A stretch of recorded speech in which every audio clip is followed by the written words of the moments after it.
the detective here didn't get too much sleep last night. It's very early.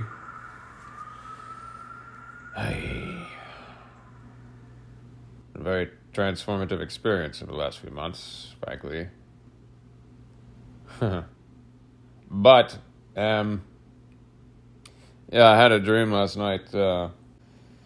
Before the tossing and turning. Oh, and the pain. Anyway, I had a dream that, someone I know came up to my bed and called me a drug addict. She said, I was about to say my person name. I can't do that. Just omit the name part. She said, "You're a drug addict?" And I was like, "What the fuck are you talking about, dude? My medication is a week late in arriving. I'm doing the best I can. But you can't just not take these kinds of things without there being some issues, you see." And once I knew that it was going to be late in arrival, I cut back and carried that as long as I could. But now here we are. And fucking drug addict.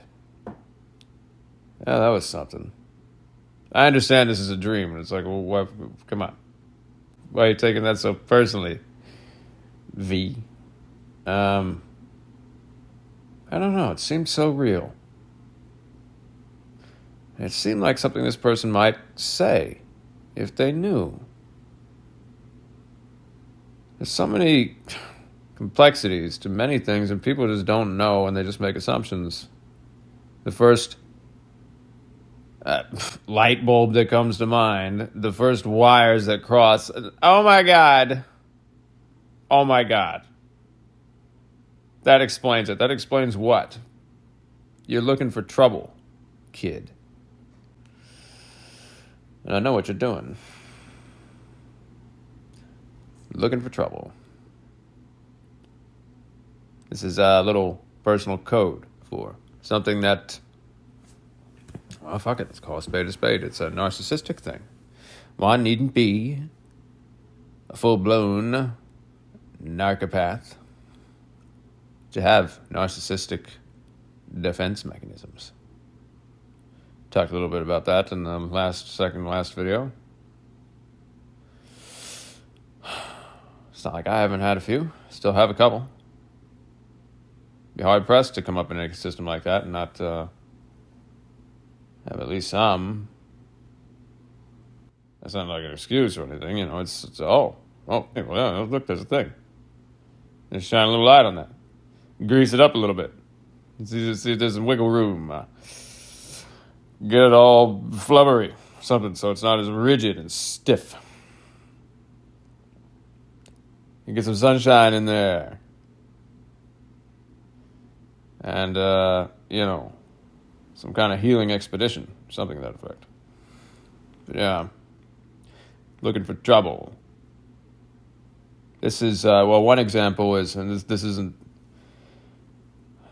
exactly the kind of version that I'm referring to, but this is an example of looking for trouble. Like a narcissist who's always angry. And they don't know what to do with that. So they start storming around a little bit on the periphery of awareness, looking for trouble as a way to vent their frustrations. Doesn't matter what's really there. Doesn't matter what's really happening. It's not about that. It's so they don't have to feel a certain way about themselves anymore. That's all it is. It's like, what are you talking about? You have a problem with the way I'm loading the dishwasher? Is this not sufficient? I mean, I'm not, I know it's not, I'm not sure if Martha Stewart would approve, but I think it's fairly space efficient, all things considered. And, honestly, I just don't give a shit. I don't understand why we're having this discussion. I mean, is there a problem? Why are you storming around? I noticed you just threw something. It appeared that it was meant to be in my direction. Up, and that second thing. I noticed that struck me. So there's that. So now this is an more extreme example, but yeah, they're not interested in what's actually happening. 'Cause it has little to do with what's actually happening. They're looking for trouble to offload their feelings of inadequacy, inferiority, confusion, rage, whatever the case may be. Looking for trouble. Yeah. It's unfortunate.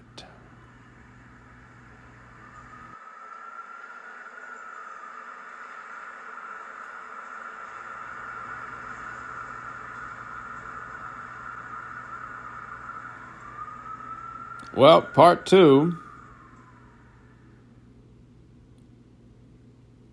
Yeah, there's a number of reasons for the medication thing for the detective here. It's not psychiatric medication, by the way, in case I don't want to give anybody the wrong idea, although I'm sure that might be a surprise to some. I'm not sure. I'm really not sure. But it helps regulate some things for me, aside from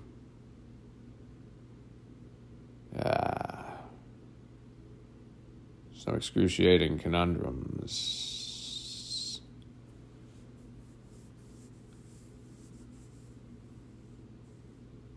I'll just call a spade a spade. I know how this is going to sound. But that just is what it is. I don't know of a good term for it that's actually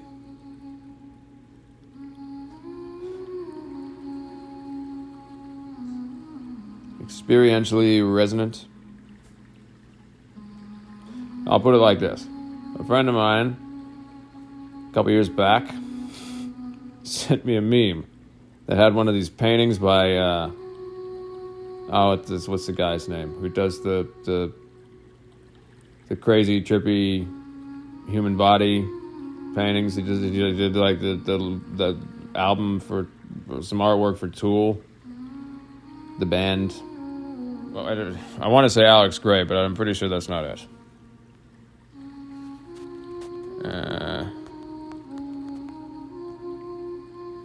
Oh, it is Alex Gray. Well, there we go.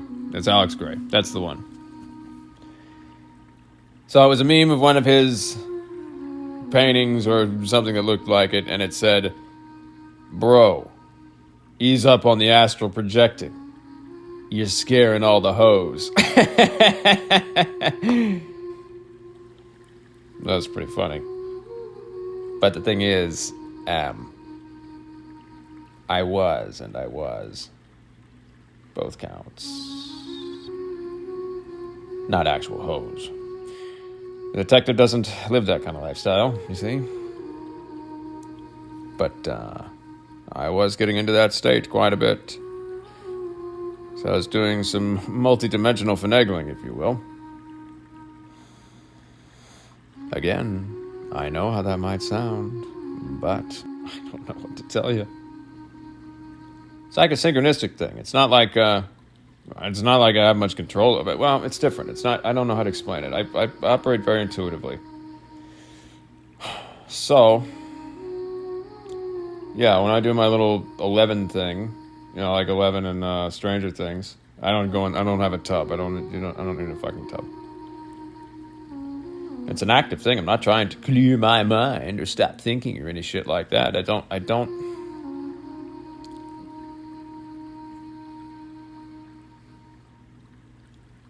I've said this before a few times, and it probably sounds like some kind of weird flex, and that's not the point at all. Trying to explain. The octopus is very much like a spirit animal to me. In effect, its entire body is its brain. Its body knows what to do long before it's I don't know, I suppose you could say more conscious functions become aware. And yet these things work in tandem.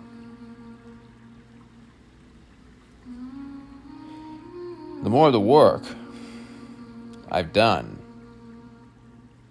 the more I've inhabited my bodies, probably is a better way to put it,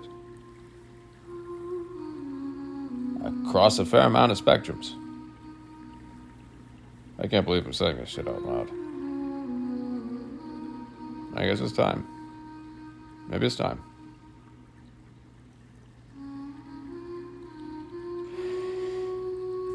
Yeah.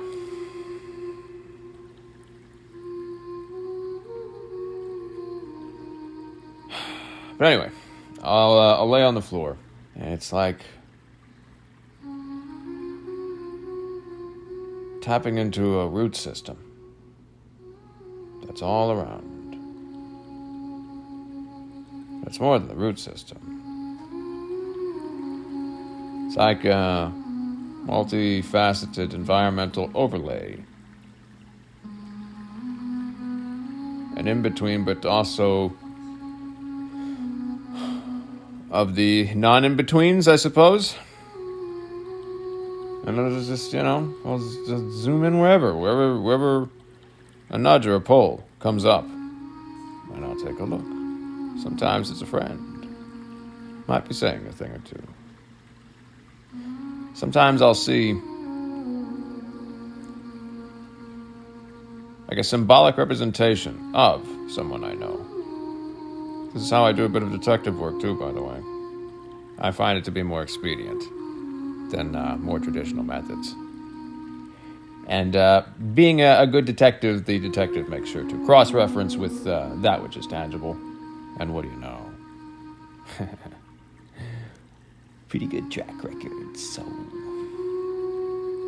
yeah.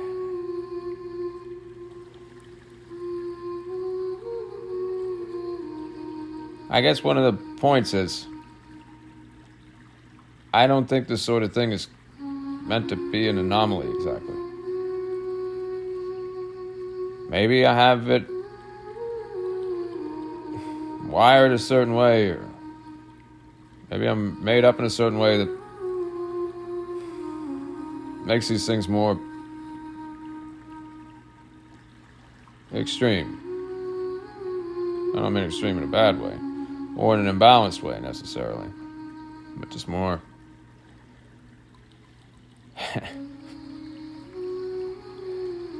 but anyway, I don't think any of it's meant to be an anomaly. I'm pretty sure this is another big part of psychobiology. Any number of things that have been, I don't know, latent, perhaps buried for a very long time.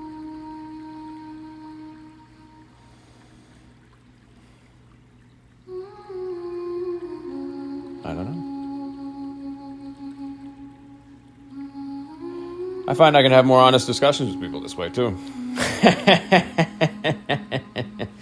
If they're not being forthcoming with me, well, then I might just knock on the door another way. What's that? The detective. Oh, fuck. It's nothing invasive. And I cannot, I know what people, here's the thing. I've become aware of interlopers who have similar proclivities and what they are capable of when,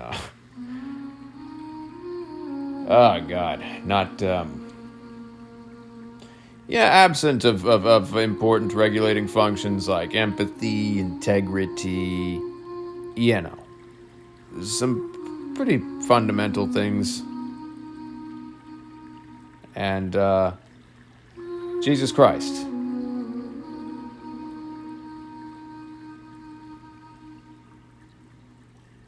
Yeah.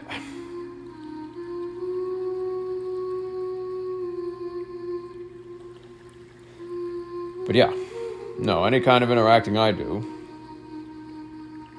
it's hard to describe. I could just tell. You get a sense.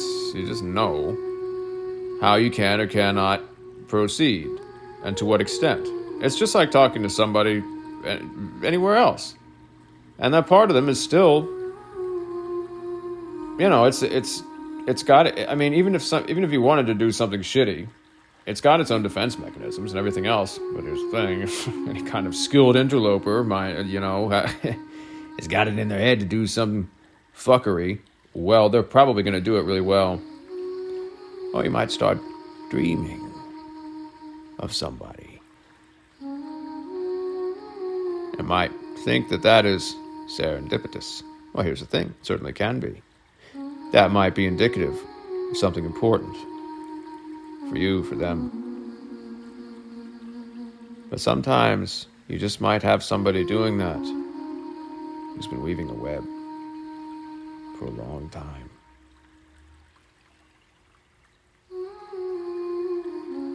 And if they can do what I can do, you'd be surprised.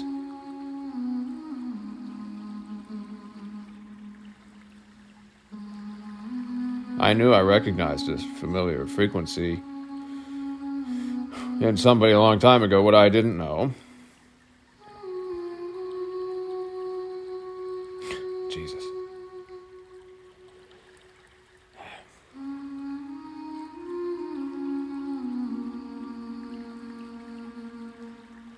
Yeah.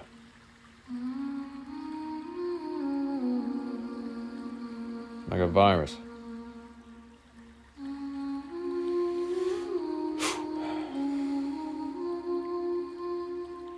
And conscious of it too.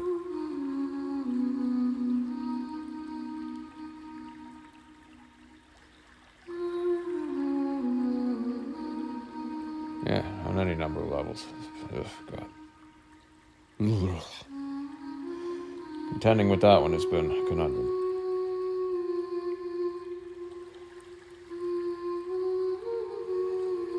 But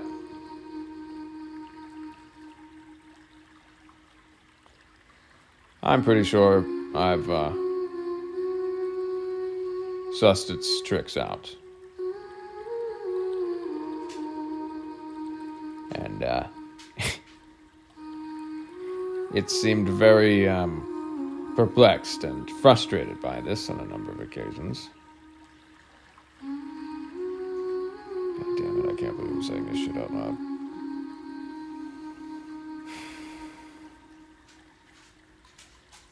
Well, anyway. If there were, it might explain a thing or two in any number of ways. It might explain some next level kind of phenomena that so many people are talking about in so many ways. But there's something missing.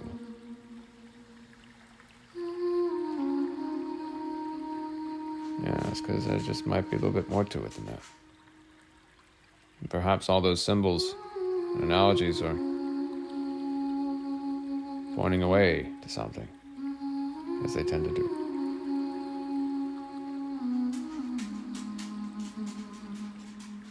When it comes to the astral projecting thing, I don't know what to tell you. What, you never walked between worlds before? You never intersected timelines? Come on now, give me a break. I'm sure you have, probably just don't remember. Almost certainly have done it in dreams any number of times. We probably had no idea that's what was happening. It's like an overlay, an intersection. I never understood or knew how...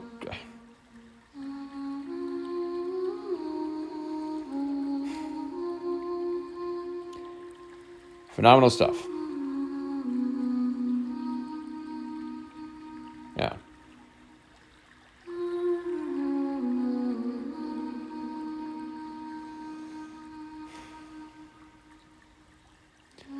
I don't know what's going to become of this memo. We shall see. But,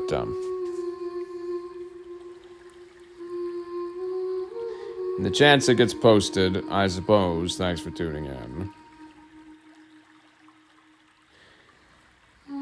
We'll see. And until next time. Maybe. We'll see. We'll see.